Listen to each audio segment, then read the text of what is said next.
Assalamualaikum warahmatullahi wabarakatuh. Perkenalkan, nama saya Yun Muntarti dengan NIM S1S1222149. Pada video kali ini saya akan melanjutkan pembahasan pada chapter 9, yaitu mengenai unsupervised learning teknik quest. Nah, di sini pada video kali ini saya akan menjelaskan mengenai segmentasi. Sebelumnya kita sudah menjelaskan mengenai comments dan sebagainya. Di sini kita lanjut saja pada bagian segmentasi citra satelit. Nah, di sini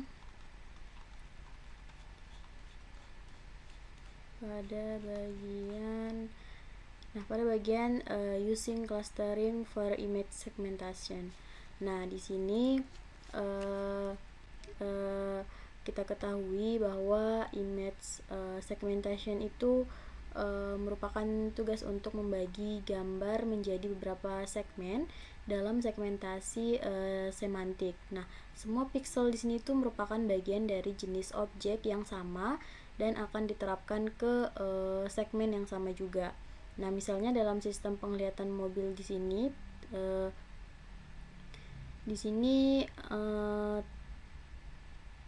penglihatan mobil tanpa pengemudi itu semua pixel yang merupakan bagian dari gambar pejalan kaki mungkin ditetapkan ke segmen pejalan kaki.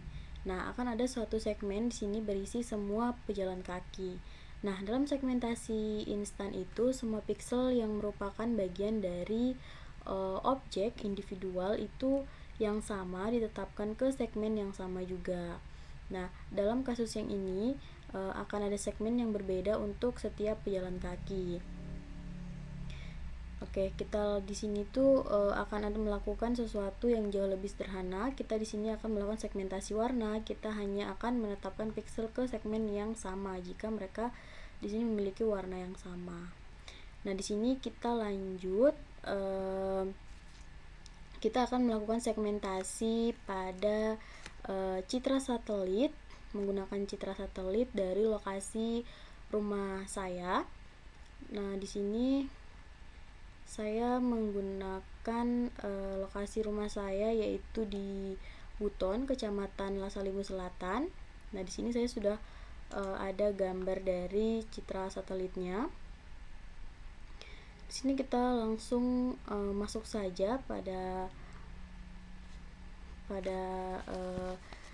segmentasinya. Kita ikut kode ini, tetapi di sini gambarnya kita menggunakan citra satelit dari asal saya yaitu di Buton. Nah, kita langsung saja di sini kita masukkan dulu gambarnya.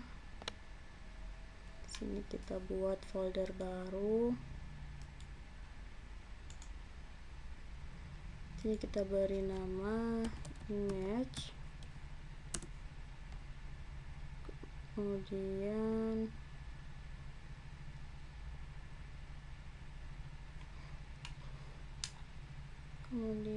di sini kita tambahkan juga folder.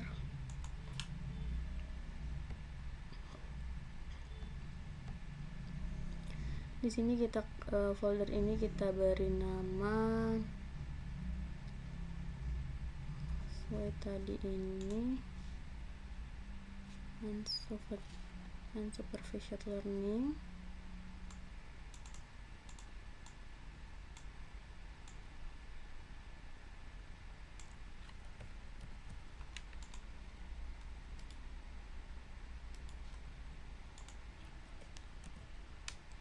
Oke, kemudian di sini kita masukkan gambar dari daerah asal saya yaitu di Buton.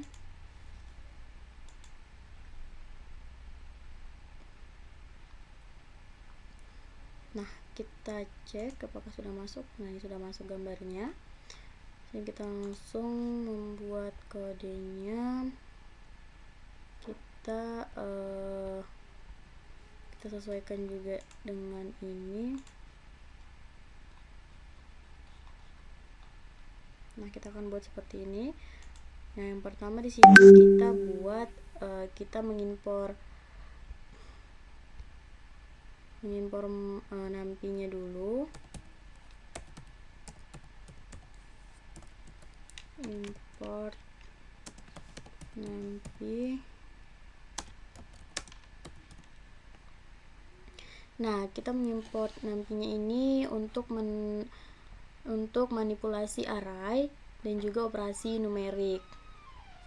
Nah, sehingga di sini sangat penting dalam pengelompokan data gambar yang bertindak matriks.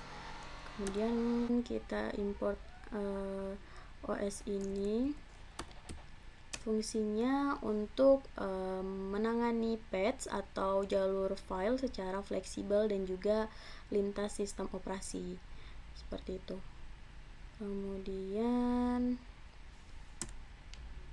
kita mengkonfirm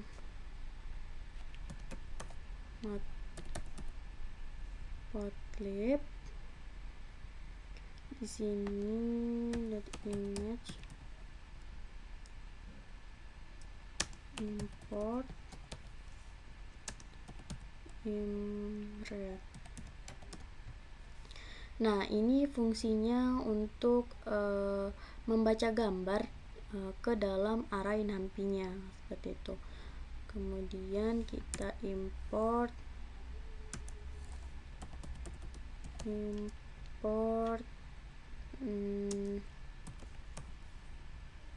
matplotlib .pyplot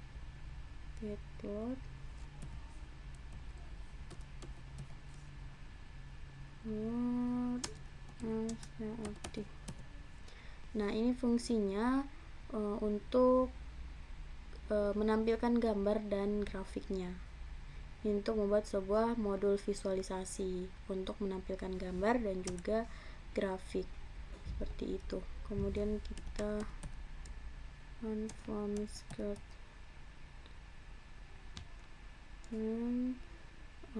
cluster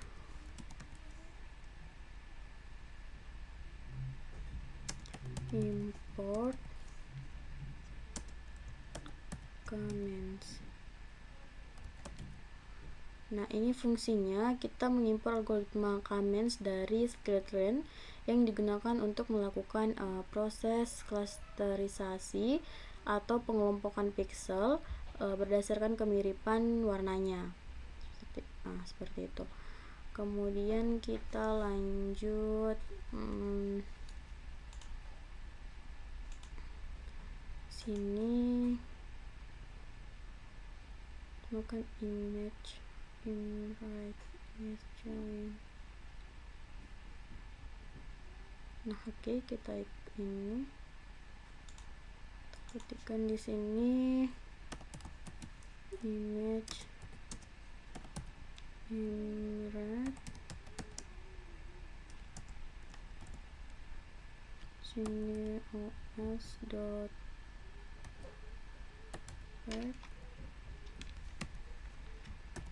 join. Di sini kita sesuaikan dengan yang kita tulis di sini, image, kemudian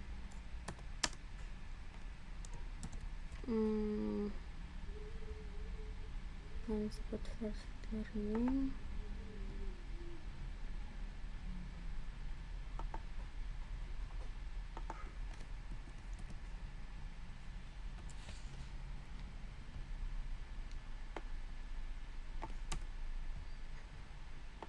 kemudian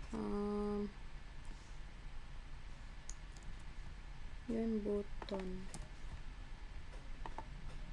di sini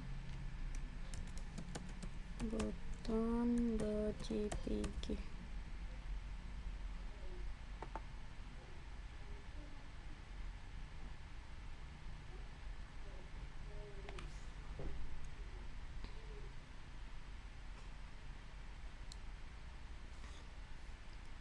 Image Android OS page join.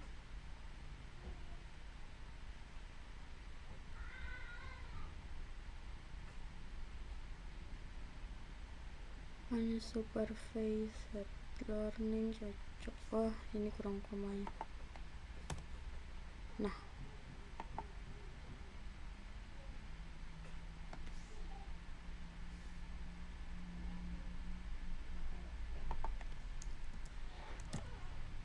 oke.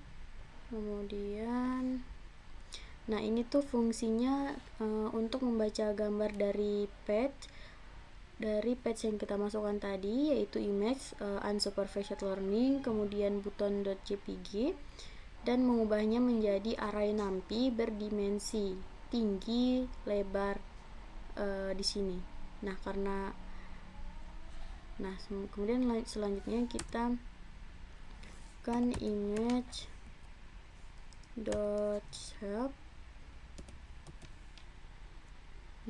Kemudian fungsinya ini untuk menampilkan ukuran gambar dalam bentuk tinggi kali lebar. Dengan informasi ini tuh penting untuk reshape gambar nanti ke bentuk semulanya.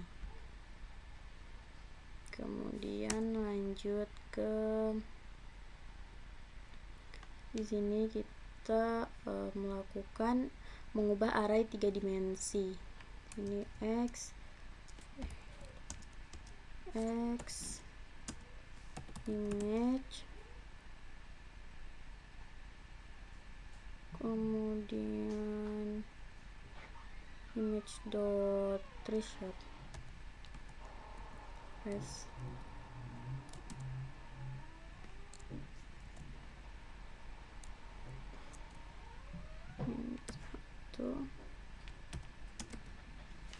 Tiga.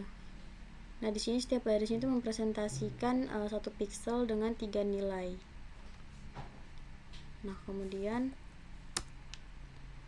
selanjutnya tadi bukan image nya. Oke. Kemudian di sini kita menerapkan comments untuk comments and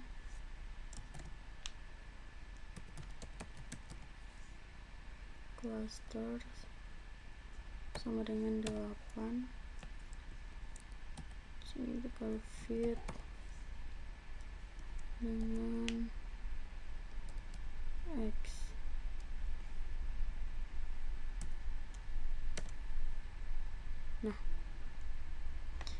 Nah, ini fungsinya untuk menerapkan comments clustering dengan 8 cluster pada data warna pixel gambar. Nah, di sini hasil gambarnya akan dipetakan ke dalam 8 warna utama. Kemudian kita melakukan segmentation image segmented.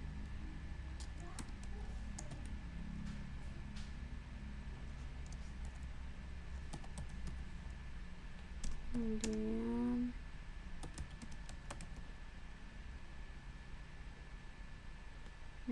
dot cluster center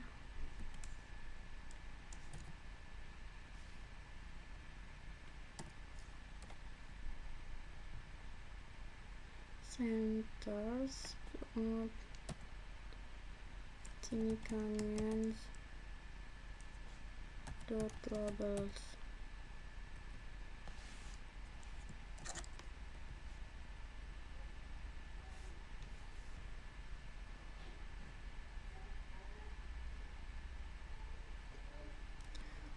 Tunggu, di sini kita jalankan dulu.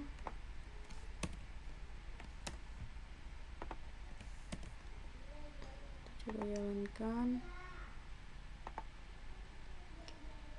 Nah, di sini dia muncul nilai dari image shape-nya tadi. Oke, kita lanjut ke sini. Segmentation image, kemudian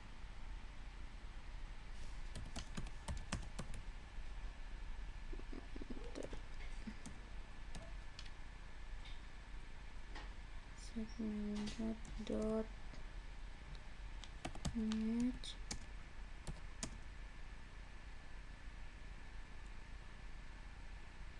kemudian segment dot image,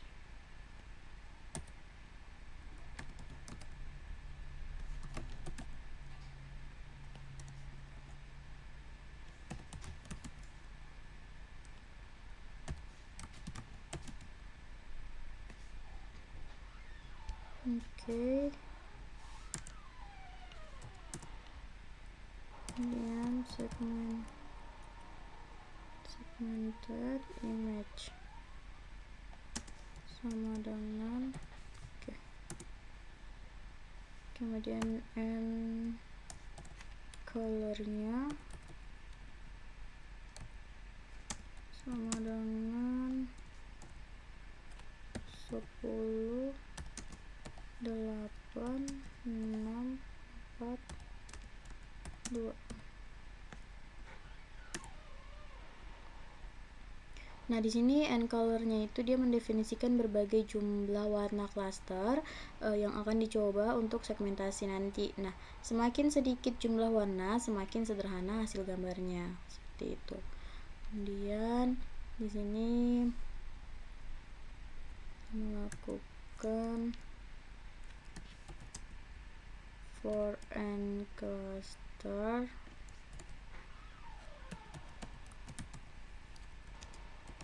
in n color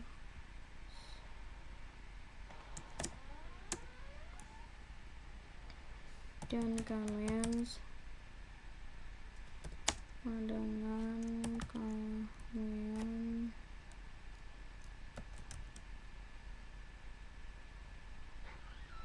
comments in cluster dengan n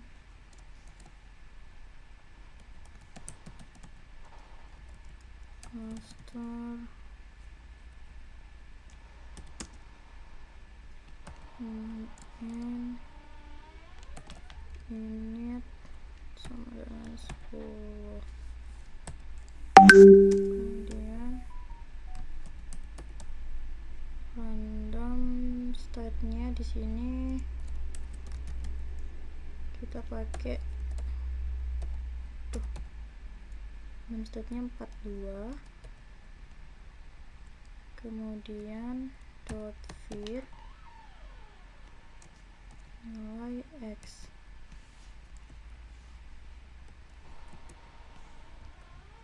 Nah, fungsinya ini dia untuk menerapkan comments dengan jumlah klaster tertentu. Nah, di sini n init-nya sama dengan 10. Di sini berarti algoritma akan dijalankan 10 kali dan memilih hasil terbaik. Kemudian random state-nya di sini 42 agar hasilnya itu konsisten setiap kali kita jalankan. Oke, kemudian kita mengubah setiap pixel menjadi warna dari pusat klasternya. Di sini kita akan segment dot image comments dot clusters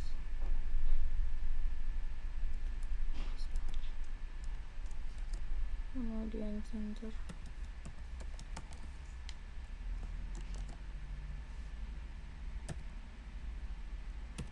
comments dot labels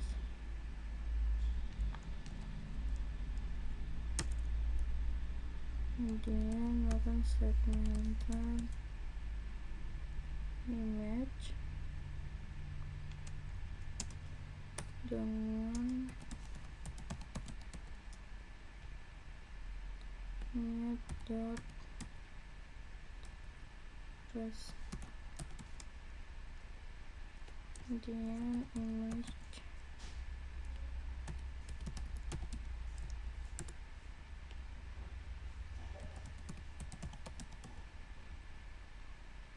image sama dengan, ini kita membatasi nilai warna agar tetap dalam rentan RGB, yaitu rentan RGB 0 sampai 255. Sini kita pakai np.clip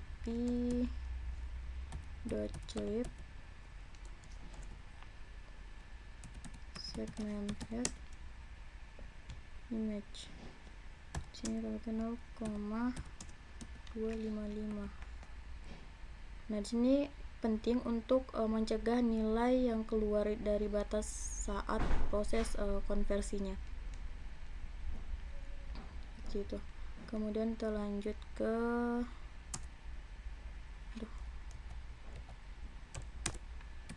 segmented image.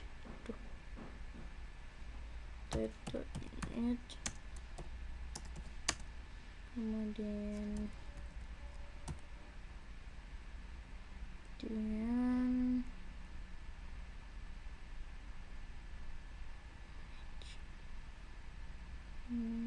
kemudian append segmented image. Sini kita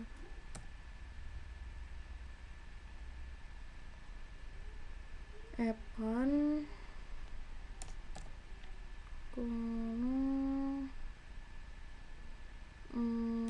segmented dot image.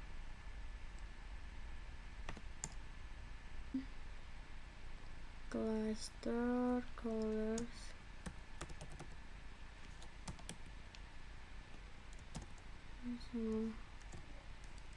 oke. Kemudian di sini plt dot axis off. Oke. Nah, fungsinya dia untuk menambahkan judul sesuai warna yang kita tentukan dan menyembunyikan sumbunya. Kemudian lanjut ke plt save fig. Sini plt dot save fig. Nah, ini kemudian image dot segmenta and plot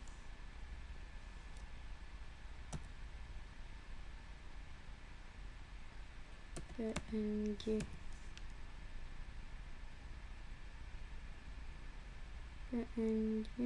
kemudian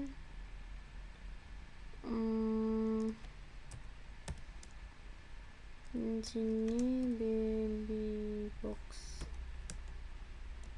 dot in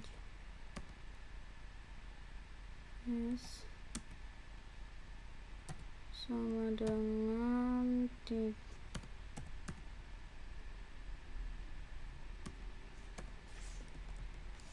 Oke, di sini dia untuk menyimpan seluruh hasil visualisasi sebagai file gambar JPG. Sini JPG.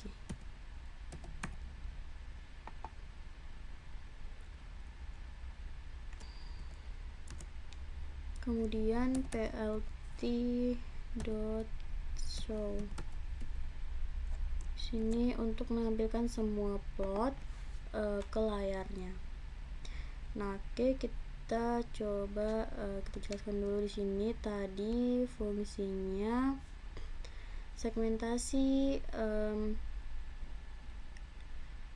for and cluster in color-nya tadi untuk menentukan subplotnya, memberikan judul dan menghilangkan garis sumbu untuk tampilan bersih. Di sini ada juga for IDX and clusters. Di sini untuk perulangan untuk menampilkan hasil segmentasi masing-masing jumlah warna.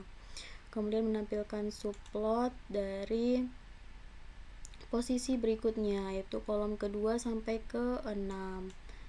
Nah, kemudian ini untuk menampilkan hasil segmentasi yang sudah dikonversi ke format 8 bit nih. Oke, kita coba jalankan.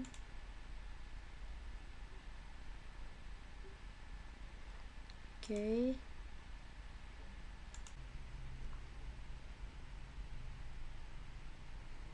Jalankan ini, kita akan lihat hasilnya.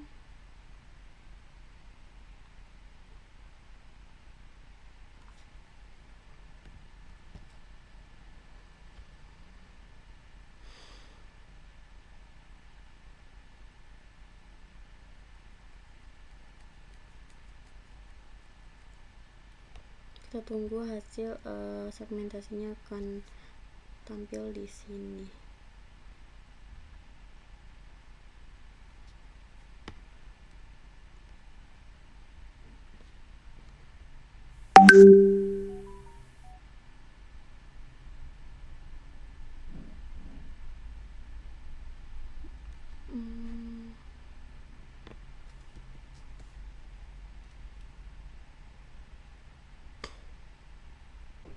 Nah, sudah muncul hasil outputnya di sini menampilkan hasil dari segmentasi citra menggunakan algoritma Kamens tadi.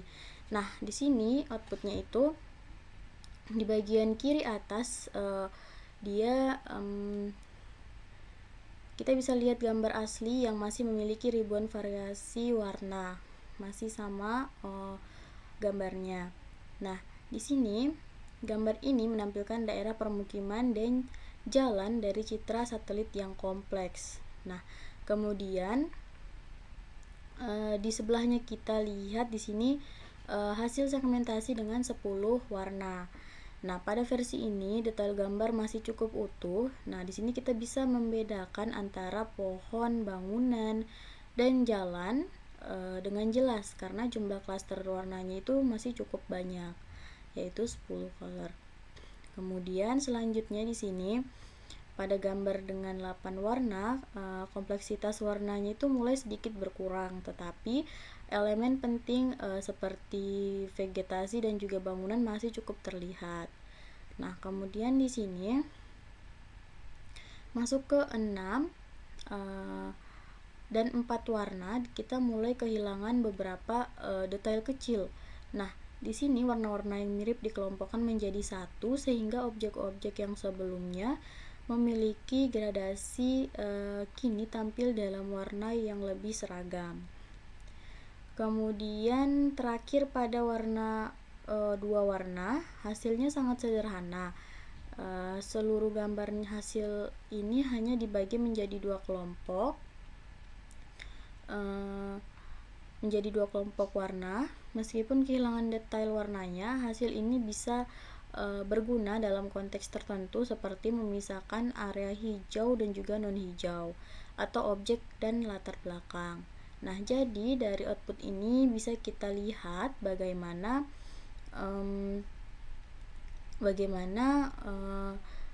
Kamens clustering ini dapat digunakan untuk menyederhanakan gambar berdasarkan jumlah warna yang diinginkan, yang tentunya bisa disesuaikan dengan kebutuhan analisis citra kita. Nah, seperti itu.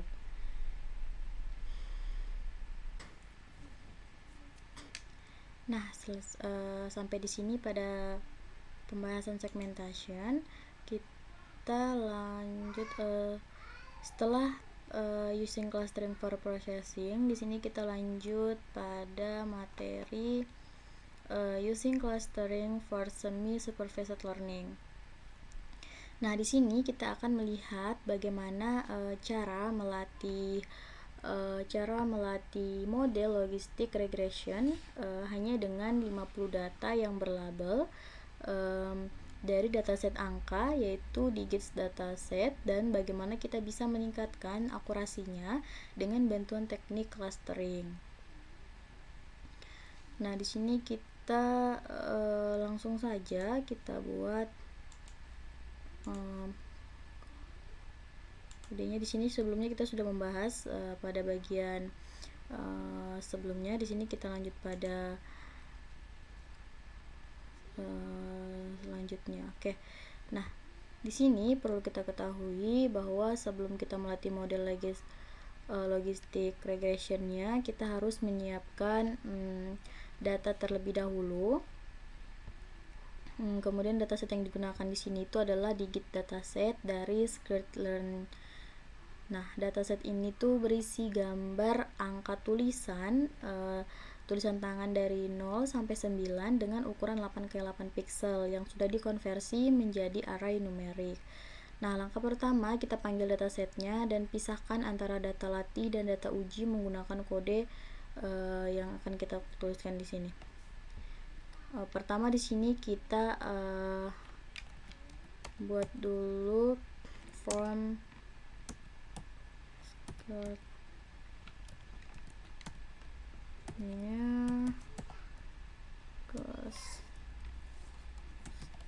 import load digitsnya, import load digits. Nah, kemudian x digits,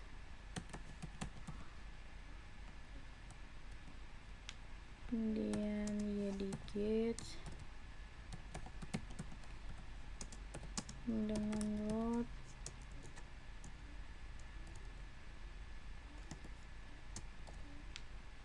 digits, kemudian return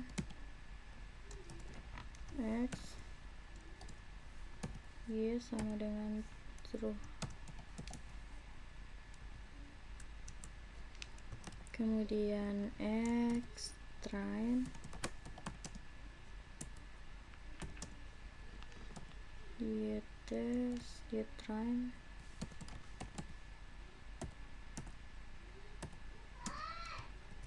x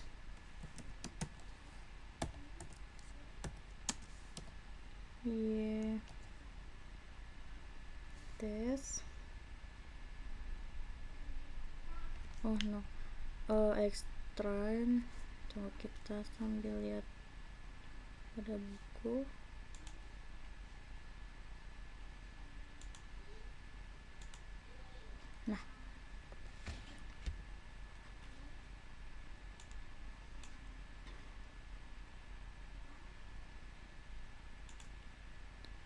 Nah, di sini x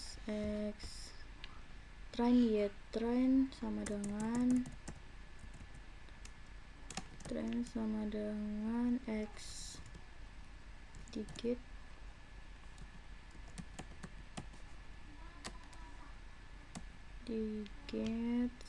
kemudian 1400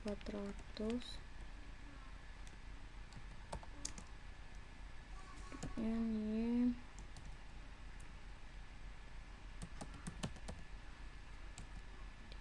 digit 1400, kemudian x test y test dengan x digit 1400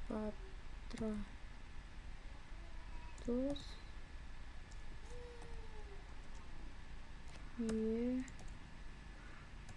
digit 400. Nah, di sini kita mengimport load digitsnya untuk mengembalikan fitur x dan juga label y dalam bentuk tuple.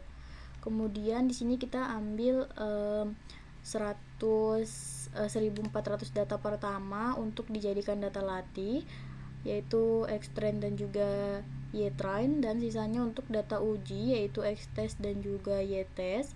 Nah, kemudian dataset ini memiliki total 1797 gambar dari data uji dan akan berisi 397 gambar sisanya. Nah, kemudian di sini kita melakukan Nah, kita sesuaikan di sini labelnya itu 50. Nah, kita masukkan kode baru. Di sini kita import dulu logistic regressionnya.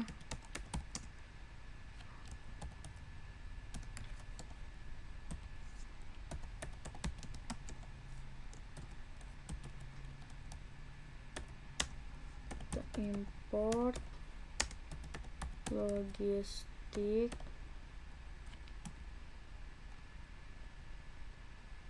regression. Oke. Kemudian label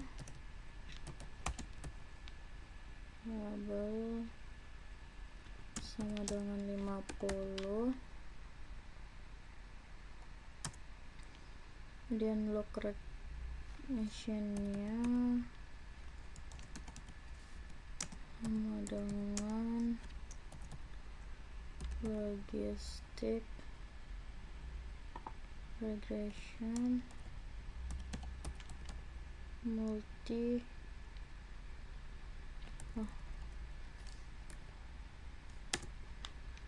kemudian log don't fit x train and labels label.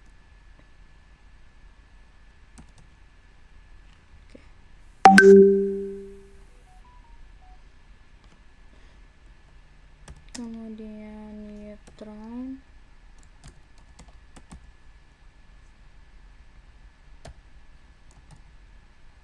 and label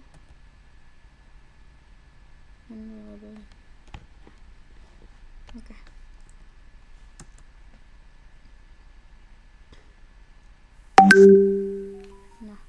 Nah ini fungsinya labelitnya sama dengan 50 itu dia menunjukkan bahwa kita hanya memakai 50 data yang berlabel. Kemudian logistic regression di sini adalah inisialisasi model klasifikasi logistic regressionnya. Kemudian di sini log regression fit dia melatih model hanya pada 50 data pertama dari X-train dan juga Y-trainnya. Oke, kemudian kita lanjut.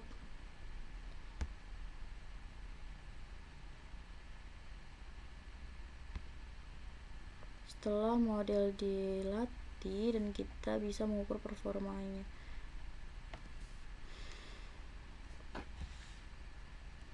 Regression score X test Y testnya kita lihat dari hasil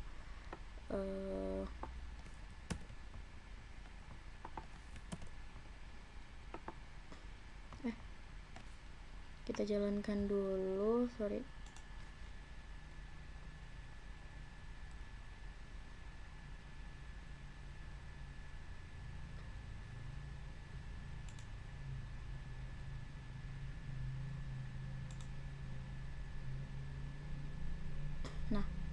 Kemudian di sini log regressionnya bernilai 0,7581.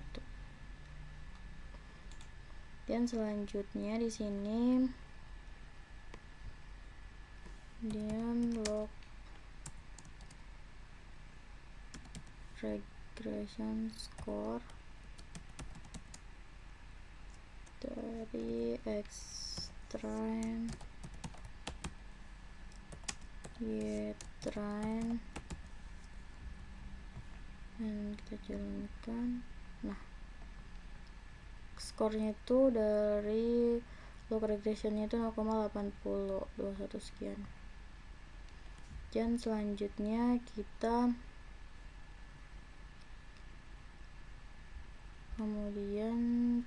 melakukan K-means clustering. K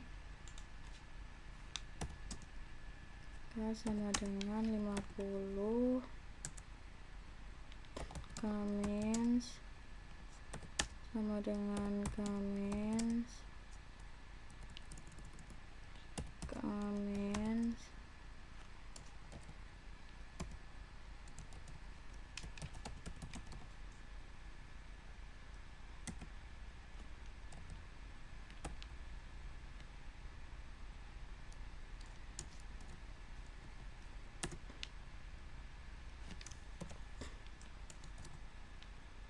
X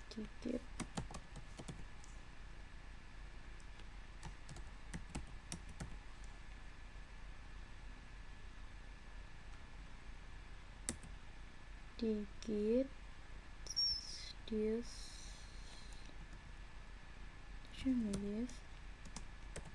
sama dengan comments dot fit transform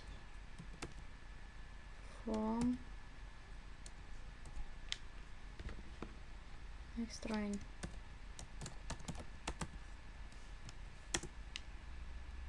can representative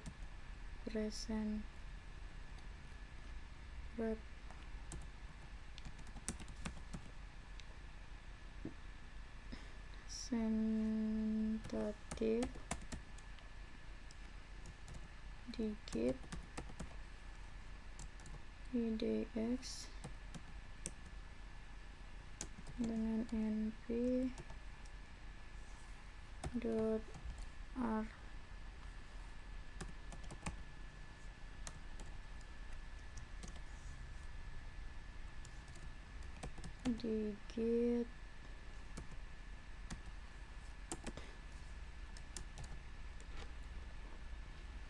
dikit this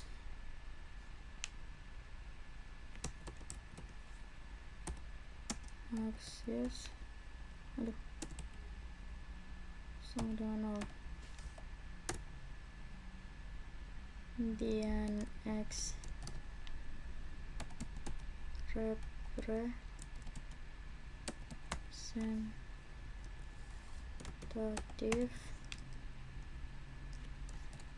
dikit sama dengan x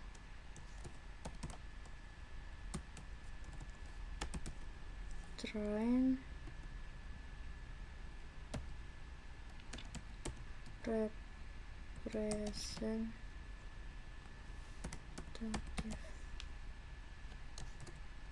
dikit itu tidak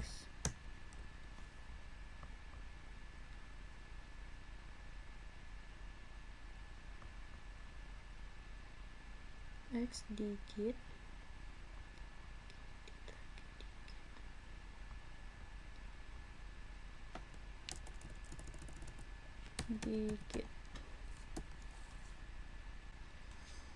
jadi kita menggunakan plt dot figure kemudian fix size sama dengan nilainya 8,2 kemudian for index x dot representative dikit in numer kemudian x representative dikit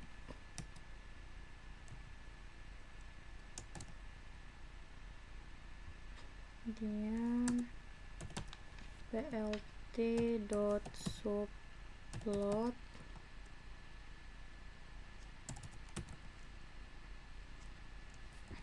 dan sini k 10 indeks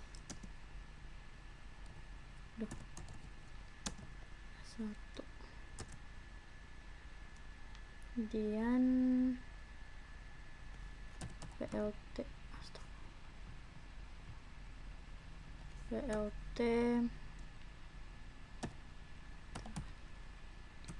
initial x representatif digit press 8,8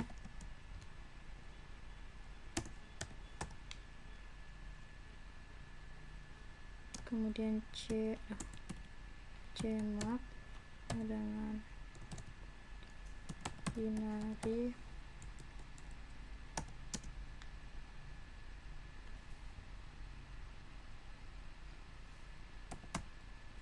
interpolation sama dengan bilinear. Oke,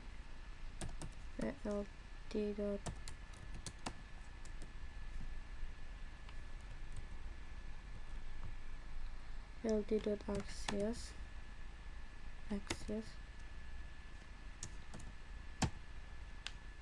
of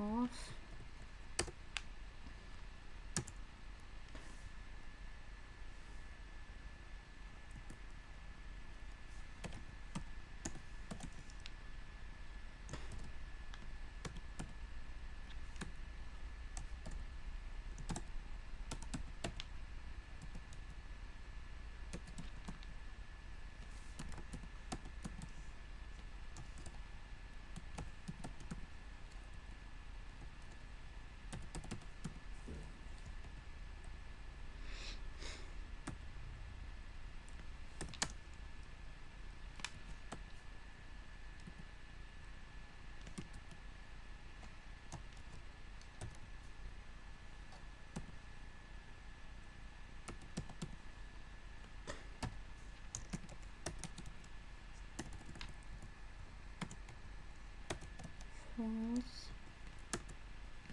kemudian plt.show.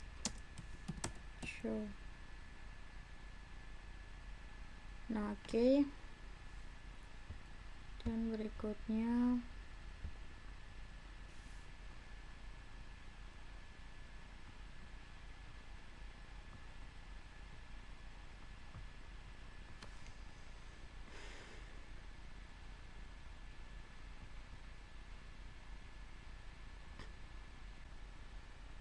ada log X sama dengan logistik regression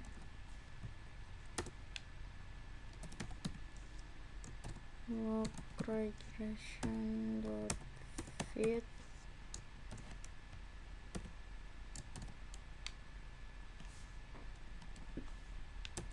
represent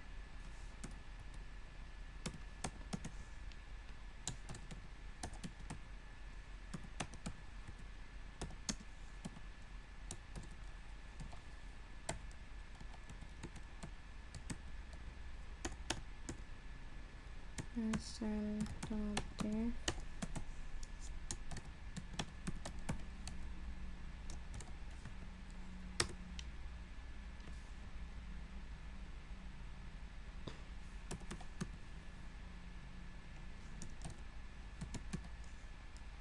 yang kita skornya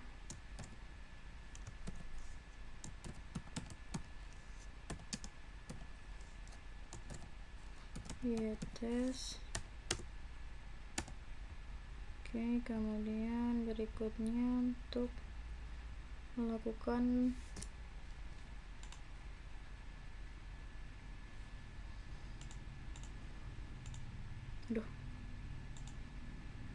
Selanjutnya di sini kita melakukan propagasi label pada data pelatihan, yaitu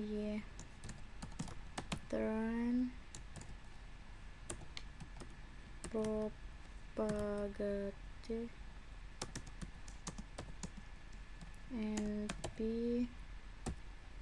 dot empty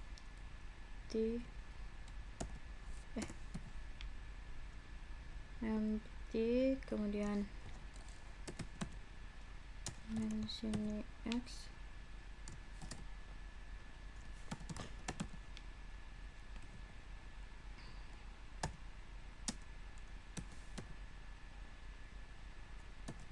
tp np dot in nya 32.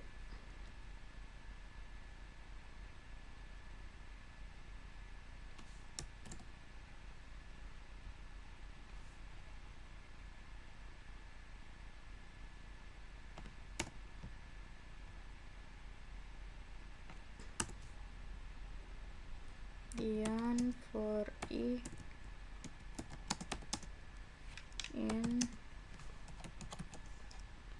angka y train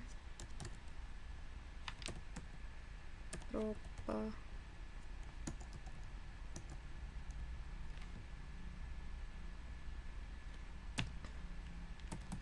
comments dot label comment dot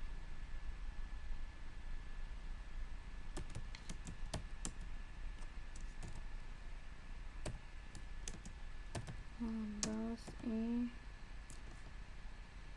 kemudian sama dengan y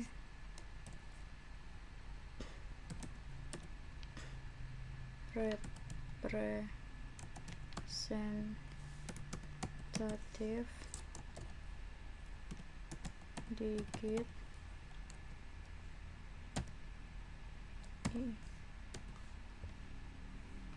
oke. Dan berikutnya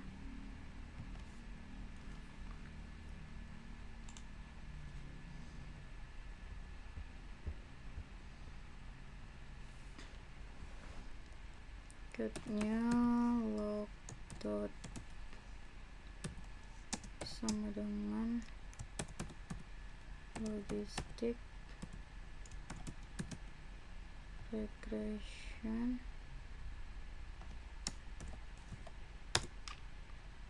kemudian log dot regression dot fit x train dot y and dot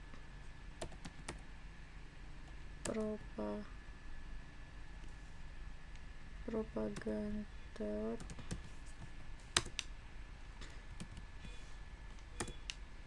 kemudian log dot track dot score x test y test oke.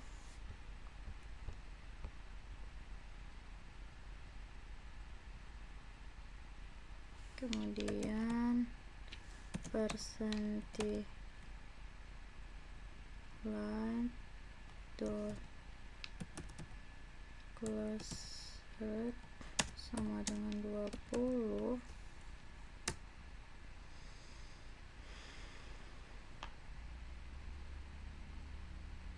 Kemudian x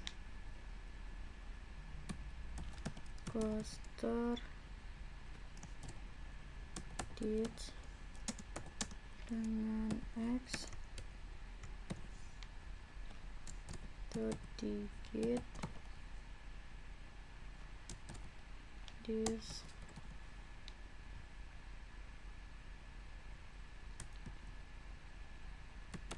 for i in rangka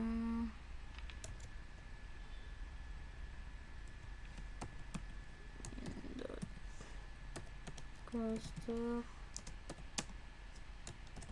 comments dot label teman ini cluster this as digit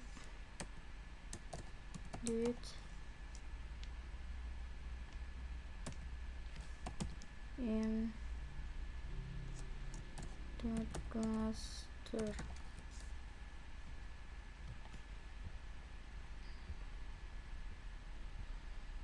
Dan lanjut lagi ke log regression sama dengan logistic regression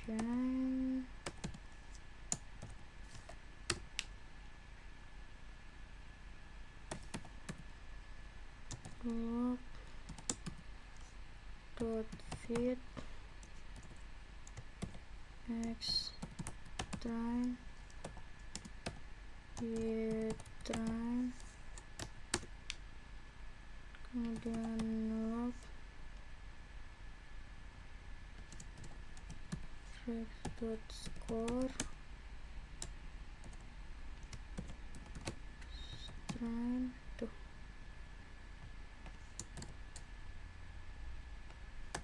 dan y train tuh. Oke. Dan selanjutnya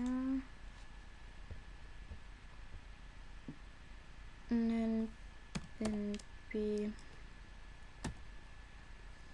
main y train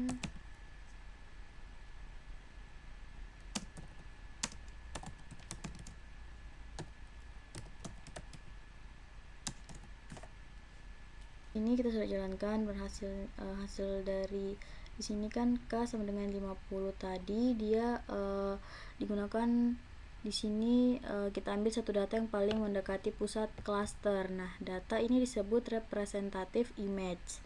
Nah, di sini K50 kita ingin membentuk 50 cluster yang sebanding dengan jumlah labelnya. Nah, kemudian di sini comments n cluster sama dengan K ini membuat objek comments dengan jumlah clusternya 50. Kemudian ada x digit dits. Nah, proses ini sekaligus membentuk cluster dan menghitung jarak setiap data latih ke seluruh centroid. Kemudian kita masuk untuk di sini representatif digit IDX-nya. Kita ambil indeks data yang jaraknya paling dekat ke centroid. Ini adalah data paling representatif dari setiap cluster. Kemudian pada PLT figure di sini kita menggunakan fixed size-nya 8,2. Di sini untuk mengukur plot agar lebih panjang dengan dimensi 8x2 inci. Kemudian for index x representative digit di sini untuk melakukan iterasi untuk setiap gambar dan x representatif digitsnya. Kemudian PLT sublog untuk menentukan jumlah baris, sedangkan 10 adalah jumlah kolomnya. Kemudian PLT inshow di sini dia menampilkan gambar, fungsinya menampilkan gambar dengan format hitam putih. Atau di sini CMap binary. Kemudian di sini dan kita menggunakan PLT axis untuk nonaktifkan aksis agar hanya gambar yang terlihat. Kemudian save fig di sini kita di sini untuk menyimpan plot dengan nama representative image plot seperti ini. Nah, sudah muncul tadi gambar hasil outputnya seperti ini, bahwa pada kode ini tuh kita membuat sebuah array numpy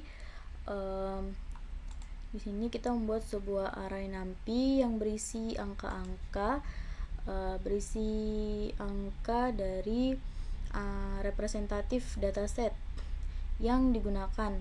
Nah, di sini yang disebut representatif digit itu array ini berisi angka-angka yang mempresentasikan digit-digit yang ingin kita visualisasikan atau lebih lanjut dalam proses permodelannya.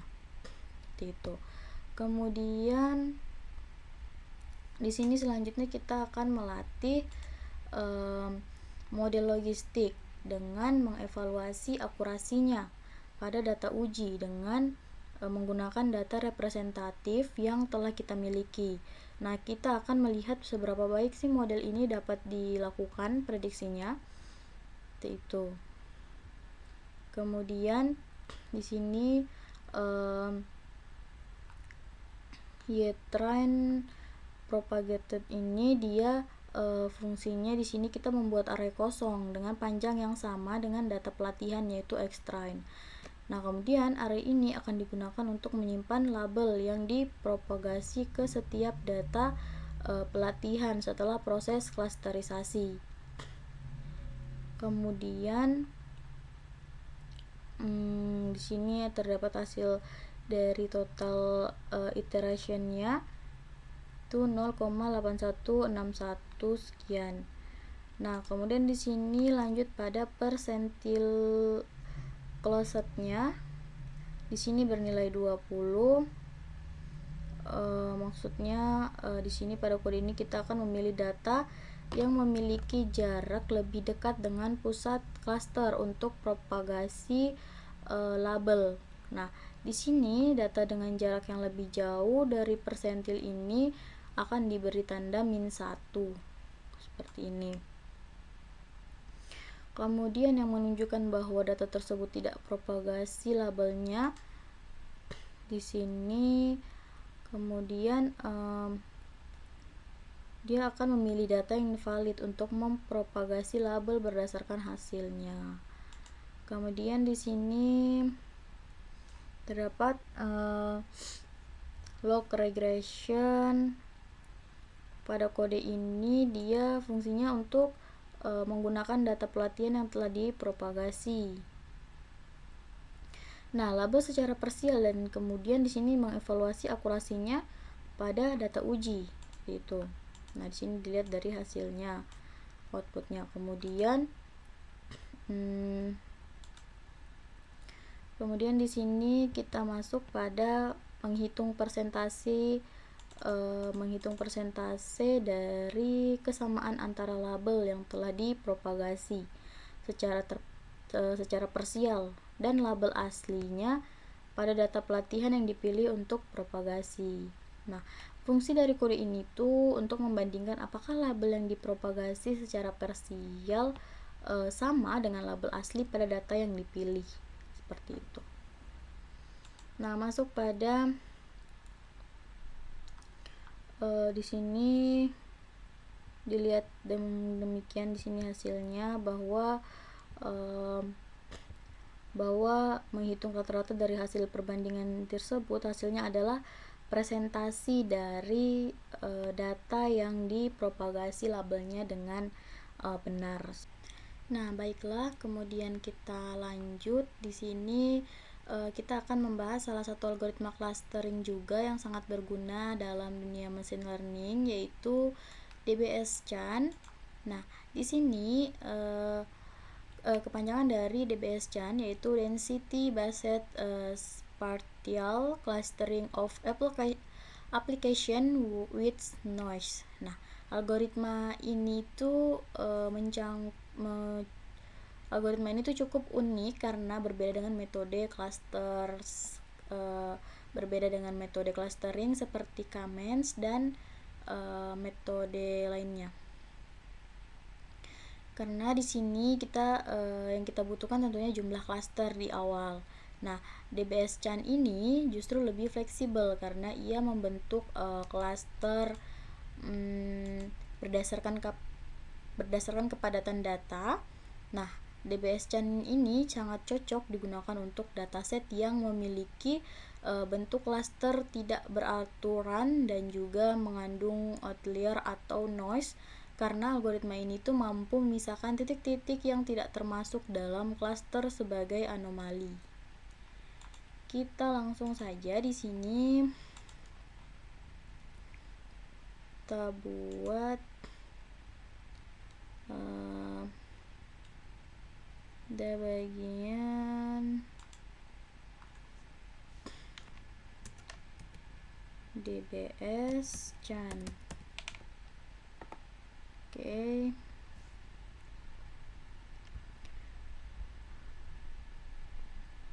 Sini kita isi buku from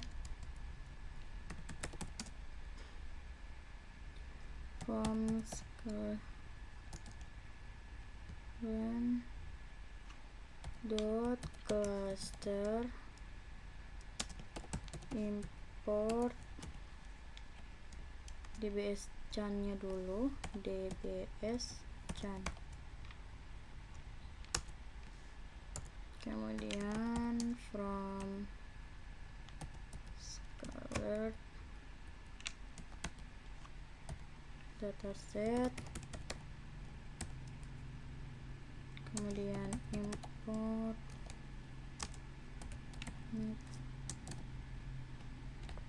months.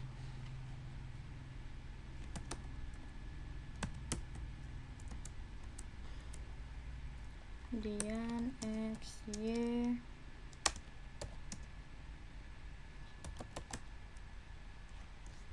months,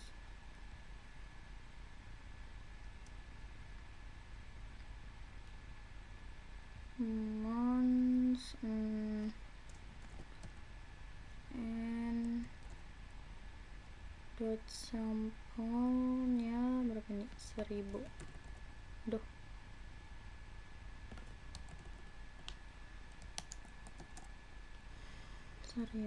Kemudian noise-nya 0,05.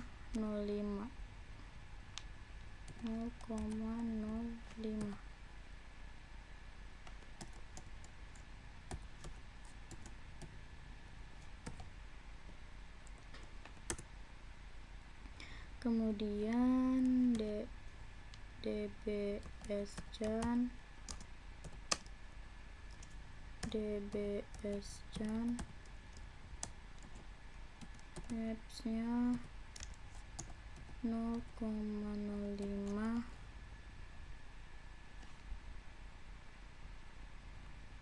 Kemudian min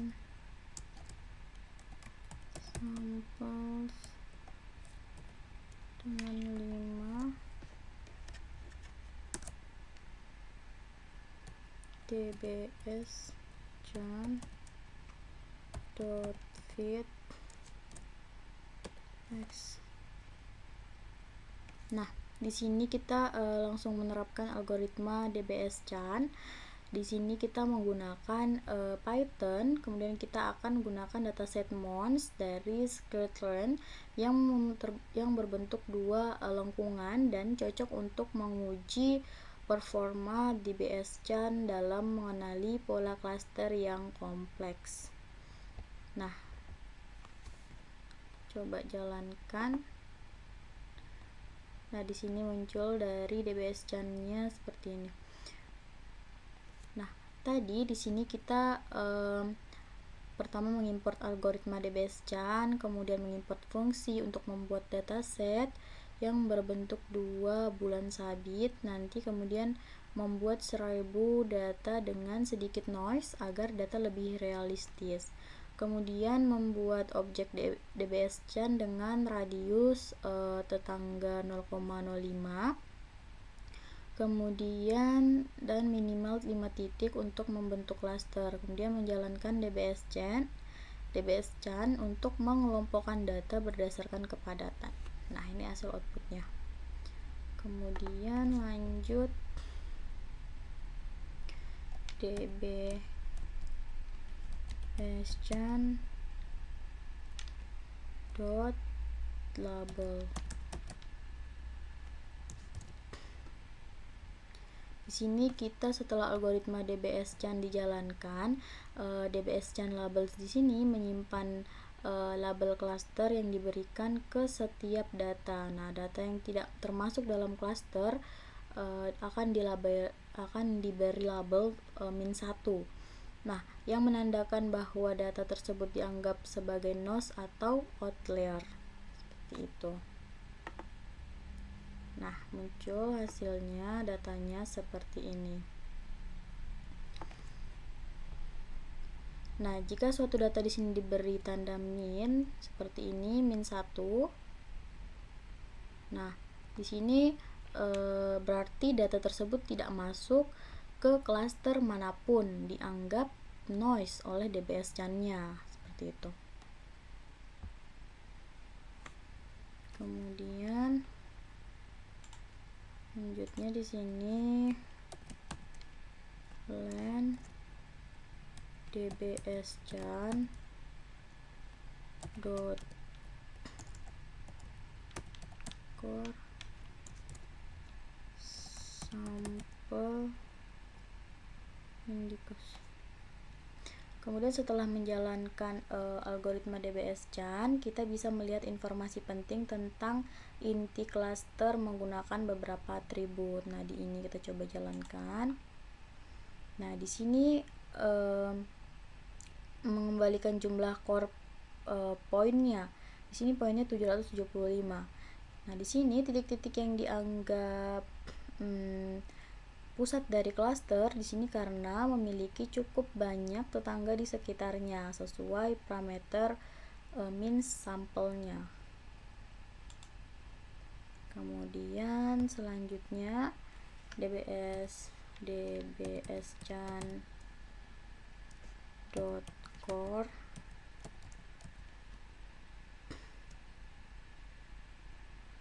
sampel in. Nah, seperti ini. Di sini dia berisi indeks dari data yang merupakan core poinnya. Nah, indeks ini mengacu ke posisi data asli dalam dataset yang dianggap sebagai pusat dari klasternya. Itu. Kemudian DBS Chan core, kemudian sampel. Kemudian selanjutnya di sini kita mulai membuat DBS-Chan dot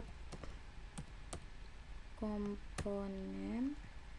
Nah, di sini coba jalankan dulu. Nah, di sini muncul nilai arraynya.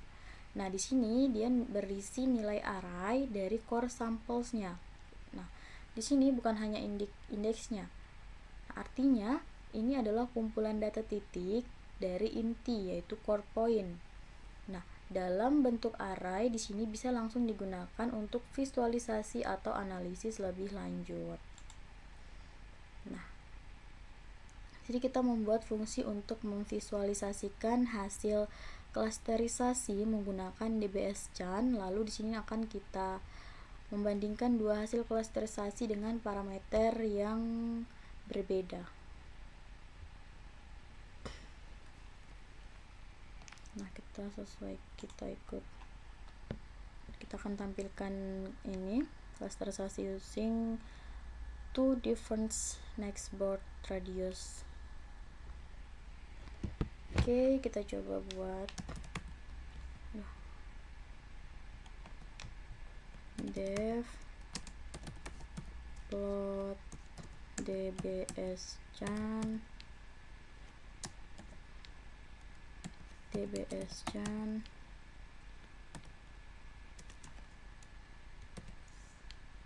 x size so x label non true so labels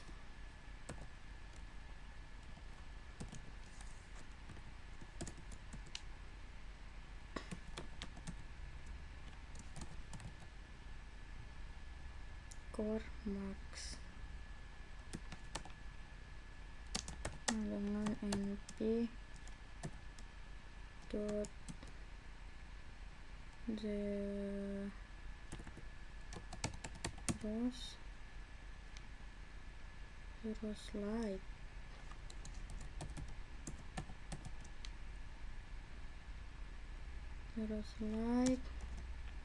dbs-chan dot labels nomor tipe dengan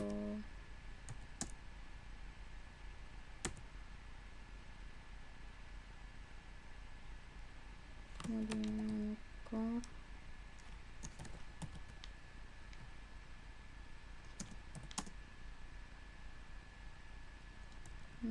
core max dbs-chan dot core per IDS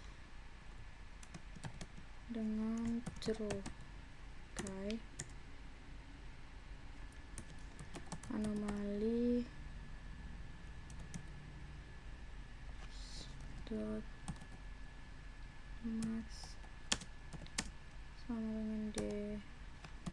Nah, sudah kita jalankan. Sini tampilan hasilnya sama seperti pada buku yang kita jadikan panduan. Nah, di sini hasil dari outputnya ini tuh kelas dbs-chan pada scikit-learn ini tidak menyediakan metode prediksi meskipun terdapat metode fit prediksi. Nah, artinya model ini tidak secara langsung dapat digunakan untuk menentukan klaster dari data baru setelah pelatihan awal. Nah, di sini hal ini merupakan keputusan desain dari pengembang scikit-learn dengan pertimbangan bahwa pendekatan klasifikasi ini bahwa dia sebaiknya disesuaikan dengan kebutuhan spesifik dari penggunanya untuk mengatasi keterbatasan hal lain. Nah, salah satu dari solusi yang umum digunakan adalah dengan melatih model Carnets Board Classifier. Nah, menggunakan core dari sampel dari dbs-chan sebagai data latihnya. Seperti itu. Oke, kemudian kita lanjut pada di sini ada bagian kita import dulu Carnets Board Classifier-nya tadi. Ini from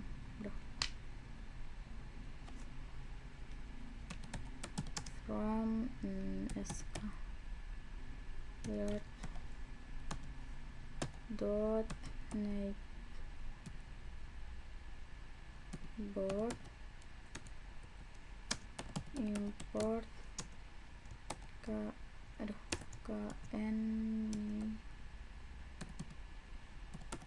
board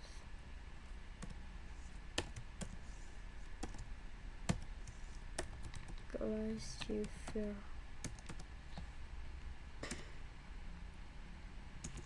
knn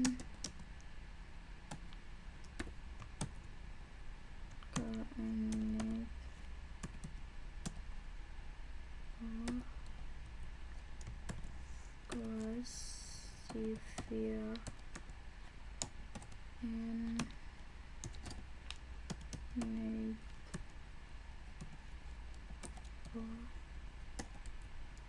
dengan 50.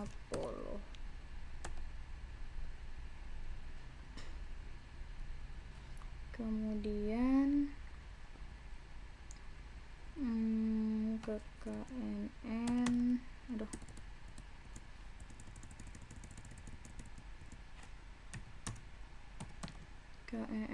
knn.fit dbs-chan.com komponen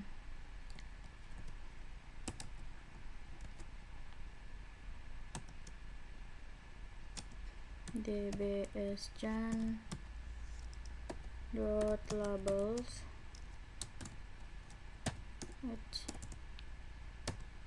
kemudian dbschan dot core sample integers.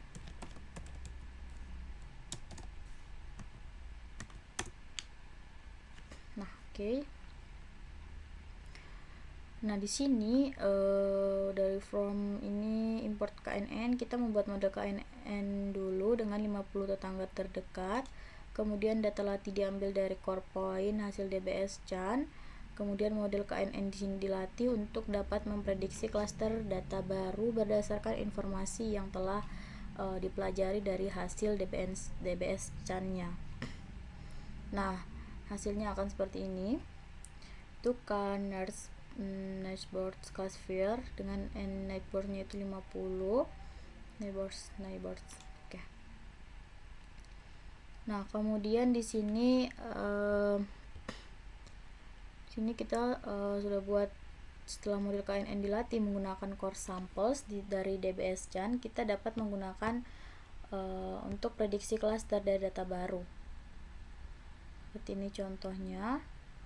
Jadi dia di sini akan menampilkan outputnya yaitu array label yang menunjukkan cluster yang diprediksi untuk setiap titik pada x new. Itu. Kemudian di sini kita buat KNN prediksi proba x new. Di sini akan muncul hasil dari array-nya. Di sini KNN prediksi proba x new fungsinya menghasilkan array probabilitas untuk setiap titik data baru. Kemudian di sini menunjukkan seberapa besar kemungkinan setiap titik termasuk ke dalam masing-masing klaster. Kemudian ada nilai probabilitas ini dihitung berdasarkan proporsi tetangga terdekat dari setiap klaster yang ditemukan oleh model KNN. Kita lanjut untuk memvisualisasikan hasil klasifikasi klaster berdasarkan model KNN. Nah, di sini kita dapat menggunakan fungsi plot decision boundaries. Di sini yang menunjukkan batas antar klaster. Berikut ini adalah implementasinya. Kita coba. Nah, kita plt dot figure fit size sama dengan 6,3. Kemudian plot dot dbschan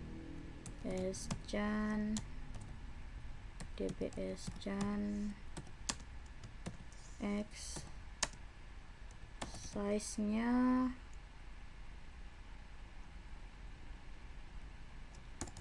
dbschan x nya sama dengan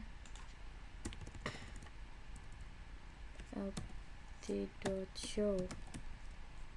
Oke, kita jalankan. Nah, di sini hasil dari cluster classification plotnya di sini sama dengan pada buku panduan. Bisa dilihat di sini bahwa di sini plot decision boundaries menampilkan batas antar klaster berdasarkan model KNN. Kemudian di sini menambahkan titik-titik data baru ke dalam visualisasi yang ditandai dengan simbol plus berwarna biru. Kemudian ada juga save fig. Di sini fungsinya untuk menyimpan hasil visualisasi ke dalam file gambar. Kemudian ada plt show di sini untuk menampilkan plot akhir dari layar. Nah, disinilah hasil outputnya seperti ini. Itu. Kemudian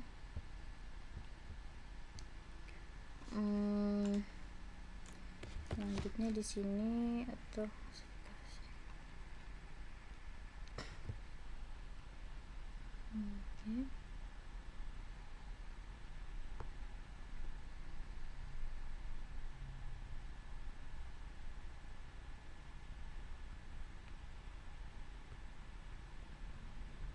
kemudian Y prediksi.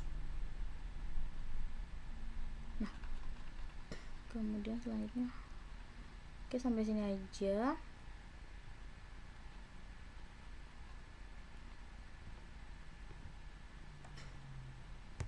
Nah, baiklah, kemudian di sini kita jelaskan dulu, gambar ini tuh dia menunjukkan visualisasi hasil klasifikasi menggunakan algoritma KNN atau K-Nernst-Next-Bond.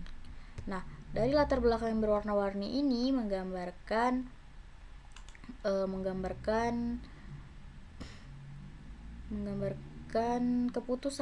wilayah keputusan, di mana setiap warna itu mewakili satu kelas yang diprediksi oleh model. Nah, titik-titik hitam di sini, ini titik hitam melengkung ini ke atas dan ke bawah ini merupakan data latih yang digunakan dalam proses pembelajaran dengan pola berbentuk dua lengkungan dari dataset Mons. Nah, sementara itu simbol plus berwarna biru yang berukuran besar adalah data baru yang ingin diklasifikasikan oleh model. Nah, kita bisa melihat bahwa model memetakan data baru ke dalam wilayah warna tersebut berdasarkan kedekatan dengan data latih terdekatnya. Kemudian garis-garis batas antara warna ini menunjukkan perbedaan kelas dan bagaimana KNN membagi ruang berdasarkan mayoritas tetangga terdekat. Kemudian visualisasi ini sangat membantu untuk memahami bagaimana sih KNN itu bekerja dalam mengenali pola dan membuat prediksi. Seperti itu. Nah, di sini kita akan mengubah array hasil prediksi menjadi bentuk satu dimensi. Inilah hasil array dari menghitung jarak dan indeks dari tetangga terdekatnya. Nah, baiklah, sekian penjelasan mengenai DBS Chan dari saya. Terima kasih. Wassalamualaikum warahmatullahi wabarakatuh.